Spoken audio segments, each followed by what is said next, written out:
Bonjour à tous, je suis ravi de vous retrouver pour cette nouvelle vidéo. Bon, alors il va falloir très sincèrement que je change un peu ma phrase d'intro parce qu'en fait, des fois, quand je regarde un peu ce que j'ai déjà fait, c'est toujours pareil. Donc je vais essayer d'innover, mais là, j'ai pas le temps. Je vais au plus court et je vais faire une petite vidéo relativement simple, accessible, mais qui peut rester pertinente pour les personnes qui sont un peu en quête de compréhension d'elles-mêmes, voire des fois en quête de compréhension des autres, parce que des fois, c'est qu'est-ce que c'est les autres, quoi. Qu'est-ce qui se passe, pourquoi ils font pas ça comme ça, pourquoi ils réfléchissent pas.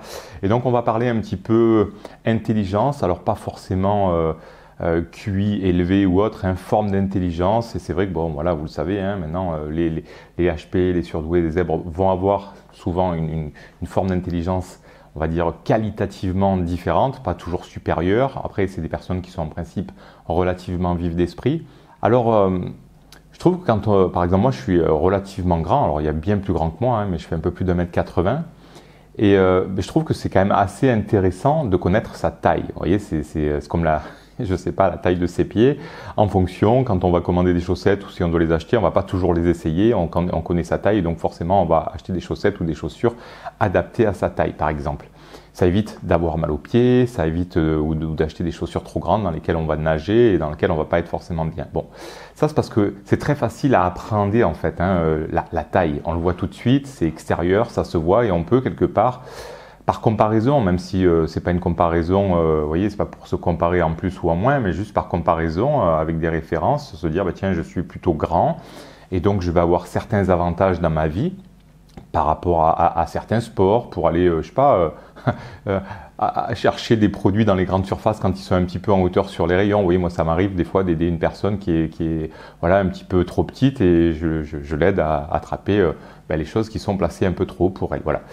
Et étant donné que le truc, c'est que tant qu'on ne fait pas quelque part une évaluation sur sa forme d'intelligence, c'est beaucoup plus difficile en fait à se repérer, vous voyez, un petit peu par rapport aux autres et de comprendre en fait quels sont les avantages de sa qualité intellectuelle quelque part ou de sa quantité intellectuelle. Ça peut aussi être pour les personnes qui ont un QI relativement important, mais je pense que dans notre société, si on a un QI important et surtout s'il est typé un peu traditionnel ou normopensant, ça va plutôt bien aller dans la vie parce que tout le système est basé là-dessus et donc forcément, je sais pas, c'est un peu comme si vous étiez sur une piste avec un bitume nickel, avec, vous voyez, comme un circuit de Formule 1 et que vous étiez soit une Porsche, soit une Ferrari, donc forcément ça va correspondre. On n'est pas en train de dire qu'on est en train de faire du 4x4 dans les bois, etc.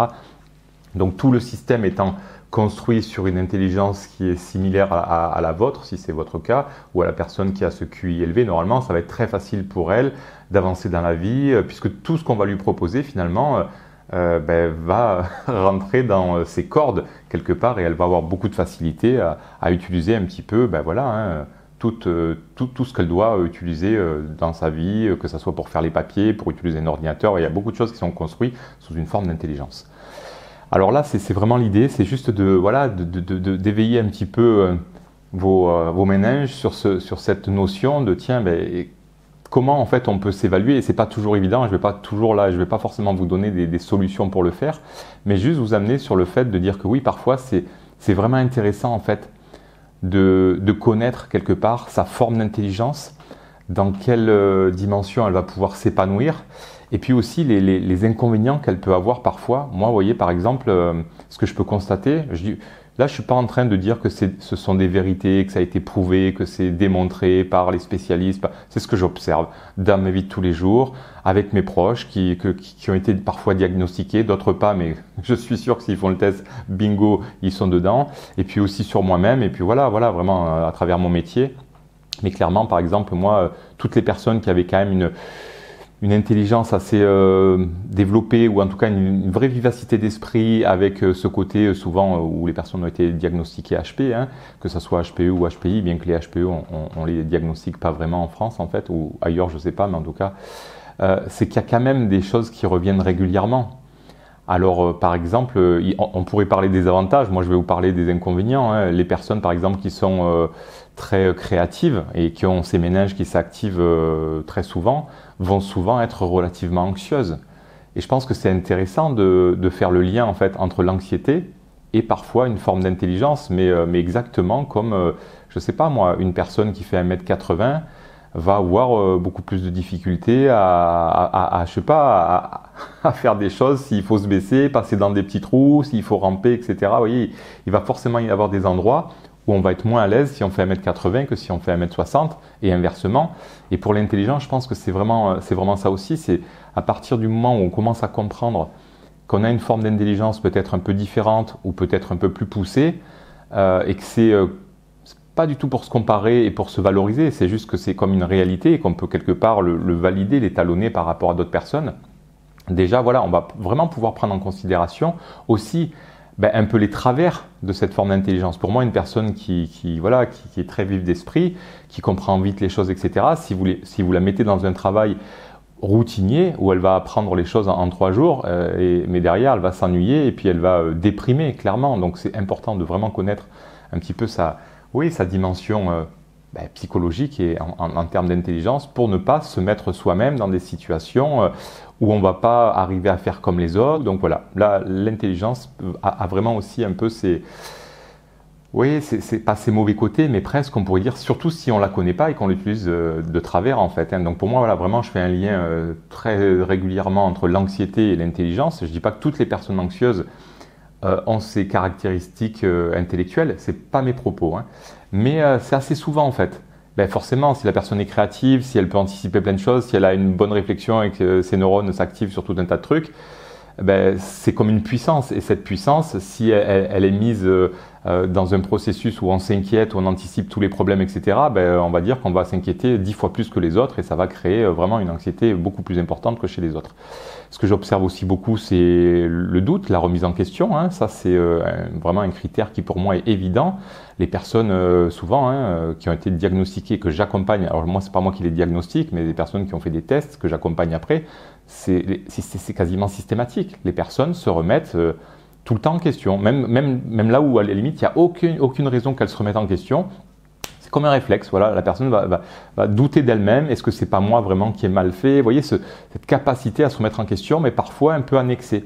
Et pour moi, c'est un petit peu lié aussi à un manque de connaissance de sa propre intelligence qui à ce moment-là n'est pas bien orientée. Voilà, il y a des moments où il faut savoir orienter, c'est un peu comme, je sais pas, un faisceau lumineux. Je sais pas, si vous sortez dans le noir et que vous prenez la torche et que vous la mettez en pleine face, c'est pas judicieux. Bon voilà, je crois vraiment que certaines personnes HP font exactement ça, c'est-à-dire que ne connaissant pas la puissance de leur intelligence et puis la manière peut-être de s'en servir correctement dans notre société, ce sont des personnes qui sortent dans le noir et puis plutôt que d'éclairer un petit peu l'extérieur, des fois elles se mettent un peu le rayonnement dans la figure et forcément là c'est la catastrophe. Donc voilà un petit peu ce sur quoi je voulais attirer votre attention. Pour moi c'est vraiment très important en fait de prendre conscience de si vous êtes une personne vive d'esprit, si vous comprenez vite les choses, si vous avez une bonne capacité d'analyse, et ça peut être des fois vraiment dans un domaine. Par exemple, il y a des personnes qui vont être très douées sur le côté musical et donc et on ne parlera pas d'HP, on est d'accord, mais voilà, pour moi ça fait vraiment partie de se connaître, d'arriver à étalonner, d'évaluer quelque part sa forme d'intelligence pour aussi au niveau relationnel avoir peut-être moins de difficultés avec les autres, parce que moi c'est ce que j'observe aussi avec les personnes qui n'ont pas pris encore conscience de leur forme d'intelligence ou de leur quantité, enfin bref, peu importe. Après, j'ai pas envie de rentrer dans des choses qui pourraient être où on se sent supérieur, c'est pas du tout l'idée, c'est pas mes propos. Mais en tout cas, si une personne est très vive d'esprit et qu'elle est intellectuellement quand même assez élevée, si elle n'en a pas conscience, elle risque aussi, en voyant parfois certains collaborateurs, certains partenaires ou autres, s'étonner en fait de leurs réactions, s'étonner de leurs réflexions et pourrait même avoir un point de vue un peu jugeant ou en disant mais c'est pas possible, pourquoi ils fonctionnent comme ça, ou vous voyez, simplement parce qu'ils n'ont pas pris la mesure de leur capacité. Voilà, moi je raisonne comme ça, c'est très logique à mon sens, ça a vraiment du sens. Pourquoi les autres ne font pas pareil? Juste parce que parfois ils n'en sont pas capables. Si on l'a intégré, forcément on lâche prise et on sait qu'à chacun ses capacités et puis de temps en temps on va pouvoir aider les autres, on va avoir un rapport beaucoup plus soutenant où on va venir vraiment les épauler, les soutenir, plutôt que de les juger, de leur reprocher leurs idées qui sont parfois pas forcément très profitables, en tout cas à moyen et à long terme. Des fois ça peut être intéressant à court terme, la personne n'a peut-être pas pris en compte autant de paramètres que ce que vous auriez pu prendre, et puis du coup là si on n'a pas pris vraiment en considération sa propre forme d'intelligence et tout ce qui en découle finalement, on pourrait avoir un discours en disant mais pourquoi tu fais ça, t'es bête, tu comprends pas, c'est pas comme ça qu'il faut faire. Enfin, vous voyez, avoir un rapport un petit peu plus dur avec l'autre, alors que si on sait que dans certains domaines vraiment on a des capacités un petit peu supérieures, alors que dans d'autres ça peut être l'inverse, mais au moins le fait d'en avoir conscience, on va vraiment, quand on est à son avantage, pouvoir circuler de manière beaucoup plus fluide en fait, avec les événements qui nous arrivent. On va pouvoir aussi apporter aux autres nos capacités, leur en faire profiter et puis peut-être se mettre en avant aussi dans certaines situations pour obtenir des postes un petit peu intéressants ou qui nous conviennent davantage. Mais ça permet aussi parfois dans des moments où carrément on n'y arrive pas, c'est de se dire ok, voilà, par contre là je vais te demander d'être plus patient avec moi parce que pour le coup ça c'est quelque chose que j'ai beaucoup plus de mal à faire. Vous voyez, on n'est pas en train de d'être en conflit, d'être dans une forme de rivalité ou d'essayer d'être égaux. C'est juste non, voilà, moi je fais 1m80, ne me demande pas de faire ce truc, ou si tu me le demandes, sache que je vais avoir plus de difficultés que toi parce que ma taille étant plus grande. Voilà. Donc c'est juste un petit peu l'idée. J'espère que ça vous permettra de comprendre en fait. Moi mon message c'est surtout, je pense que si vous êtes sur cette démarche de conscientiser un petit peu votre qualité intellectuelle, voire votre quantité, alors moi je suis pas fan des tests parce que très sincèrement je trouve qu'ils sont un peu coûteux. Alors peut-être que vous connaissez des gens sérieux et tout ça, mais et puis parfois c'est indispensable dans le cheminement d'une personne. Ce qu'il y a, c'est que des fois c'est très coûteux et puis que derrière vous n'avez aucune solution ou alors les solutions elles sont hors de prix. Donc voilà, moi je suis pas fan, mais libre à vous de faire ce que vous souhaitez par rapport à ça. Mais par contre, ça reste quand même intéressant de s'autoriser à évaluer, à étalonner un peu sa qualité intellectuelle pour justement mieux se comprendre. Et puis c'est un peu comme si vous preniez conscience de votre schéma corporel. Bon, à part que là, c'est votre schéma intellectuel. Vous l'avez mieux en main et vous allez pouvoir beaucoup plus facilement l'utiliser et puis ne pas aussi demander vraiment aux autres d'avoir je sais pas, une réflexion comme la vôtre, etc. Si je sais pas, encore une fois, c'est pas pour dire qu'une Porsche c'est mieux qu'un 4x4 parce qu'il y a des 4x4 qui valent aussi cher qu'une Porsche. Et puis dans un champ, franchement, on vaut carrément mieux miser sur le 4x4. Vous voyez, donc c'est pas une histoire de dire que c'est mieux.